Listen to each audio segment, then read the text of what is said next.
ఓం నమ శివాయ శివాయ గురవే నమ జయ గురుదత్తాత్రేయ నమ శ్రీమాత్రే నమ ఓం గంగణపతే నమ యా దేవి సర్వభూతేషు మాతృపేణ సంస్థిత నమస్తస్తే నమస్తస్తే నమస్తస్తే నమో నమ. యూట్యూబ్ ప్రేక్షకులందరూ నమస్కారం అండి.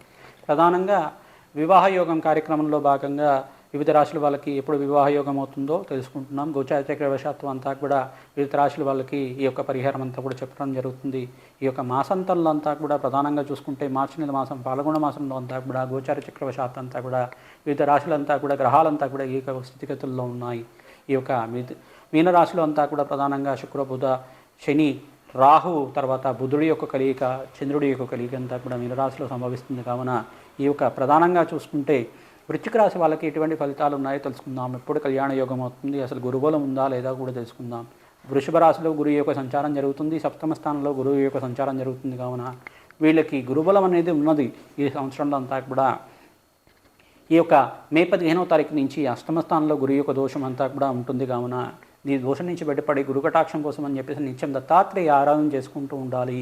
మే 15వ తారీఖు నుంచి మళ్ళీ మే 15వ తారీఖు దాకా సంవత్సరం కాలంలో అంతా కూడా గురు యొక్క సంచారం అంతా కూడా మిథున రాశిలో సంచారం జరుగుతుంది. కావున శుక్రుడు ప్రధానంగా అంతా కూడా సప్తమ స్థానంలో ఈ యొక్క శుక్రుడు అంతా కూడా సప్తమాధిపతి అంతా కూడా ఉచ్చస్థానంలో సంచారం జరుగుతుంది. కావున వీళ్ళకంతా కూడా కళ్యాణ గడియలు అంతా కూడా ప్రారంభమయ్యాయి. ప్రధానంగా చూసుకుంటే గురు కటాక్షం కోసం అని చెప్పేసి శనగల్ని దానం చేసుకుంటూ ఉండాలి. శుక్రుడి కటాక్షం కోసం అనే బొబ్బర్లు దానం చేసుకుంటూ ఉండాలి.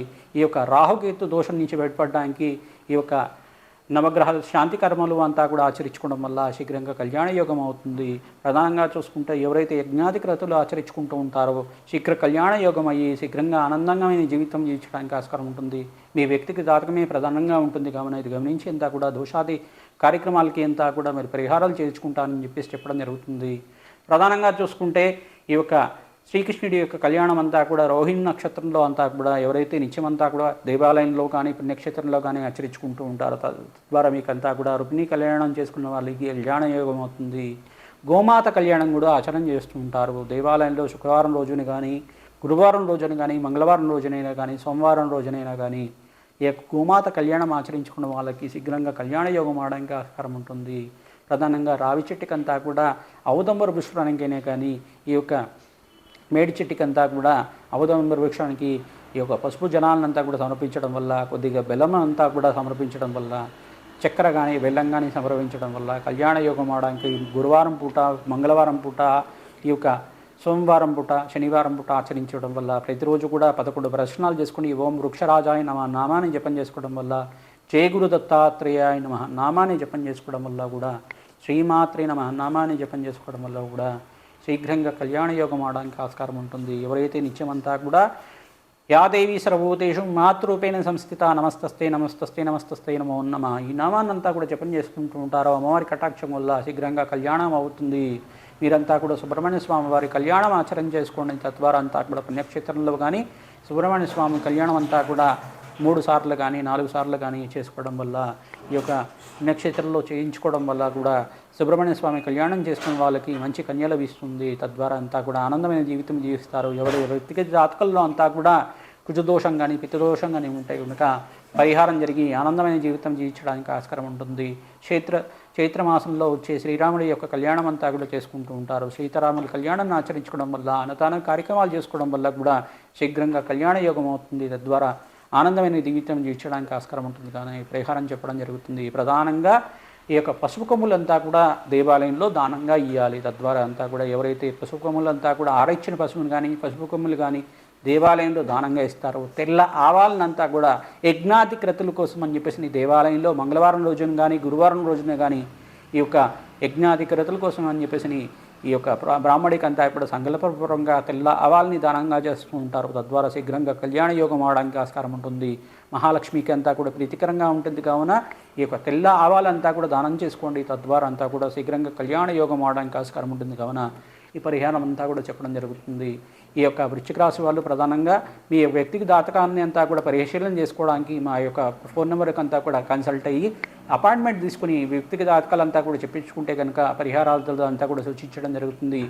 ఈ యొక్క జాతకం అంతా కూడా పరిశీలన చేసి జాతక రీత్యా ఎటువంటి దోషాలు ఉన్నప్పటికీ కూడా యజ్ఞాది క్రతులు చేసి జపాది కార్యక్రమాలు దానాది కార్యక్రమాలు చేయించి మీకంతా కూడా పరిహారం చేయిస్తాం. కావున ఇది గమనించి ఈ యొక్క పరిహారాదుల కార్యక్రమంలో పాల్గొంటారని చెప్పి భావిస్తున్నాం.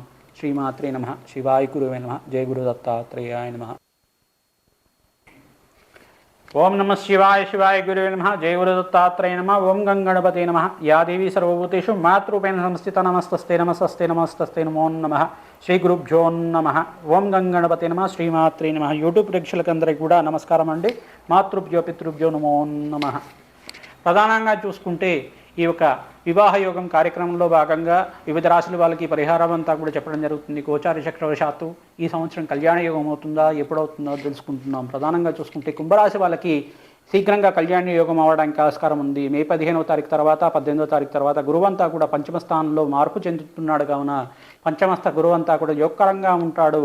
ఈ యొక్క శుక్ర శని బుధ రాహుల కలయిక అంతా కూడా ద్వితీయ స్థానంలో ఈ యొక్క షష్టగ్రహ కూటమితోటి సూర్య చంద్రుడి కలయికతోటి జరుగుతుంది. కావున వృషభ రాశులు అంతా కూడా గురువు సంచారం జరుగుతుంది. మే 15వ తారీఖు తర్వాత ఈ యొక్క గురువు అంతా కూడా మిథున రాశిలో సంచారం జరుగుతుంది. కావున కుజుడు ఏప్రిల్ 14వ తారీఖు తర్వాత నీచ స్థానంలో ఉంటాడు. కావున ఈ యొక్క మే 15వ తారీఖు తర్వాత నుంచి ఈ యొక్క నవంబర్ లోపల కానీ కళ్యాణ యోగం ఆడడానికి ఆస్కారం ఉంటుంది. మరియు గురుకటాక్షం వల్ల దత్తాత్రేయ ఆరాధన చేసుకోండి. శనగల్ని దానం చేసుకోవడం వల్ల కూడా గురుకటాక్షం లభించి శీఘ్రంగా కళ్యాణ యోగం ఆడడానికి ఇంట్లో అంతా కూడా మంగళకరమైన జీవితం జీవించడానికి మంగళవాద్యాలు మోగడానికి ఆస్కారం ఉంటుంది. కావున పరిహారం చేసుకోవడం వల్ల శీఘ్రంగా కళ్యాణ యోగం కలగడానికి ఆస్కారం ఉంటుంది. జాతకరీత్యా కుజదోషము పరిహారం అంతా కూడా చేయించుకోవడం వల్ల కూడా శీఘ్రంగా కళ్యాణ యోగం అవుతుంది. పితృదోషము పితృశాపం కానీ ఏమైనా ఉంటే కనుక, శ్రీమూలకమైన శాపాలు కానీ, అష్టమస్థాన దోషం కానీ ఏమైనా ఉంటే కనుక సువాసన వచ్చే విధానం చేసుకోవడం వల్ల, ముత్తైదులకంతా కూడా ఈ యొక్క పూతాంబూలం పండు తాంబూలం చేసుకోవడం వల్ల, మంగళ గౌరి నోములంతా కూడా ఆచరణ చేసుకోవడం వల్ల స్త్రీలకంతా కూడా అఖండమైన సౌభాగ్యం లభించడానికి ఆస్కారం ఉంటుంది. వ్యక్తికి జాతకం అంతా కూడా లగ్నవశాత్తు మీ జాతకరీత్యా సప్తమాధిపతి యొక్కరంగా ఉండాలి. అష్టమ స్థానంలో అంతా కూడా పాపగ్రహం లేకుండా ఉండాలి. కావున ఇదంతా కూడా సూచనప్రాయంగా చెప్పడం జరుగుతుంది. గోచార చక్రవశాత్తు చెప్పడం జరుగుతుంది. కావున ఇది గమనిస్తారని చెప్పేసి తెలుసుకోవడం వల్ల మంచి ఫలితాలు లభిస్తూ ఉంటాయి. గోమాతకంతా కూడా పచ్చి ఆకుకూరలంతా కూడా సమర్పించండి. ఈ యొక్క పప్పు దోసకాయ చేసుకున్న మనం పప్పు చేసుకున్న దోసకాయ ఉంటుంది కదా, ఆ పప్పు చేసుకున్న దోసకాయనంతా కూడా గోమాతకు సమర్పించడం వల్ల దోసకాయనంతా కూడా పసుపు రంగులో ఉంటుంది. ఆ దోసకాయని సమర్పించడం వల్ల గోమాత అంతా కూడా అనుగ్రహం లభిస్తూ ఉంటుంది. గోమాత కళ్యాణం చేయించండి. తద్వారా శీఘ్రంగా కళ్యాణ యోగం అవుతుంది. శ్రీకృష్ణుడి యొక్క రుక్మిణి కళ్యాణం అంతా కూడా చేయించుకోవడం వల్ల కూడా కళ్యాణ యోగం అవుతుంది. శివపార్వతుల కళ్యాణం కానీ, సీతారాముల కళ్యాణం కానీ, వెంకటేశ్వర స్వామి కళ్యాణం కానీ 2 సార్లు కానీ శక్తి కొలది ఆచరించుకోవడం వల్ల క్షేత్రంలో కానీ పుణ్యక్షేత్రంలో కానీ చేసుకోవడం వల్ల కూడా ఈ యొక్క శుభకార్యాలు జరగడానికి ఆస్కారం ఉంటుంది. శనగల్ని దానం చేసుకోండి. శుక్రబలం కోసం అని చెప్పేసి బొర్రలు దానం చేసుకోండి. తద్వారా మంచి కళ్యాణ యోగం అవడానికి ఆస్కారం ఉంటుంది. కలతకారకుడైన శుక్రబలం కోసం అని చెప్పేసి బొబ్బర్లు శుక్రవారం పూట 3 వారాలు చేసుకోవడం వల్ల, కొద్దిగా బ్రాహ్మడికి దానం చేసుకోవడం వల్ల కూడా మంచి కన్య మంచి భర్త లభిస్తూ ఉంటాడు. శనగల్ని దానం చేసుకోవడం వల్ల గురుబలం పెరుగుతుంది. ఈ యొక్క కుజుడు కనుక జాతకరీత్యా అంతా కూడా బలహీనంగా ఉంటాయి కనుక కుజుడు అంతా కూడా యొక్కరంగా ఉండడానికి ఈ యొక్క అడగదానం అని చెప్పేసి అంటారు. మీరంతా కూడా కందిపప్పును దానం చేసుకుంటూ ఉండాలి. తద్వారా శీఘ్రంగా కళ్యాణ యోగం ఆడడానికి ఆస్కారం ఉంటుంది. కానీ పరిహారం చెప్పడం జరుగుతుంది. ప్రధానంగా శనీశ్వరుడు అంతా కూడా ప్రస్తుతానికి ఈ యొక్క మీనరాశిలో సంచారం జరుగుతుంది. కావున మీరంతా కొద్దిగా నువ్వులంతా కూడా అగ్నికి సమర్పించడం వల్ల కూడా, నల్ల నువ్వులు దానం చేసుకోవడం వల్ల కూడా కళత్ర దోషం నుంచి బయటపడి ఆనందమైన జీవితం జీవించడానికి, కళ్యాణ యోగం కలగడానికి, శని దోషం నుంచి బయటపడి ఆనందమైన జీవితం జీవించడానికి ఆస్కారం ఉంటుంది. కావున ప్రతినిత్యం కూడా ఈ యొక్క తైలాభిషేకం ఆచరించుకోండి. తద్వారా అంతా కూడా శివుడికంతా కూడా నలనమును సమర్పించడం వల్ల కూడా శీఘ్రంగా కళ్యాణ యోగం అవుతుంది. మీరంతా కూడా పసుపుతో అభిషేకాదుల కార్యక్రమాలు చేయించుకోవడం వల్ల కూడా పరమేశ్వరుడికి కానీ, లక్ష్మీనరసింహస్వామి వారికి కానీ, వెంకటేశ్వర స్వామి వారికి కానీ, శ్రీరామచంద్రుడికి కానీ ఈ యొక్క పసుపు జలంతో అభిషేకాదుల కార్యక్రమం చేసుకోవడం వల్ల కూడా, చెరుకు రసము ద్రాక్షరథంతో అభిషేకం చేసుకోవడం వల్ల కూడా శీఘ్రంగా కళ్యాణ యోగం అవడానికి ఆస్కారం ఉంటుంది. కామాక్షిదేవి కంచి కామాక్షిదేవి దేవాలయం దర్శనం చేసుకోండి. అరుణాచలేశ్వర ప్రదక్షిణను ఆచరించండి.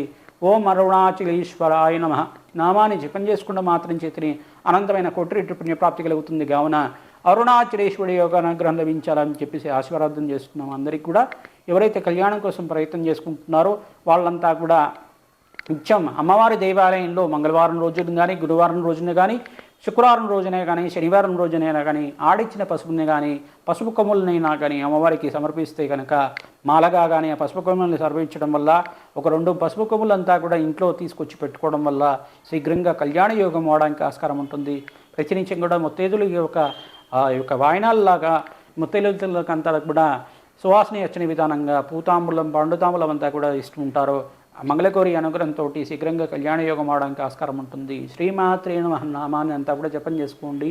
అమ్మవారి యొక్క నిత్యమంతా కూడా ఖడ్గమాల స్తోత్ర పఠనం చేసుకోవడం వల్ల, విండమాన్ని చదవడం వల్ల చేయడం వల్ల అమ్మవారి కటాక్షం లభించి శీఘ్రంగా కళ్యాణ యోగం అవడానికి ఆస్కారం ఉంటుంది. కావున పరిహారం చేయడం జరుగుతుంది. శ్రీమాత్రే నమః. శివాయ గురవే నమః.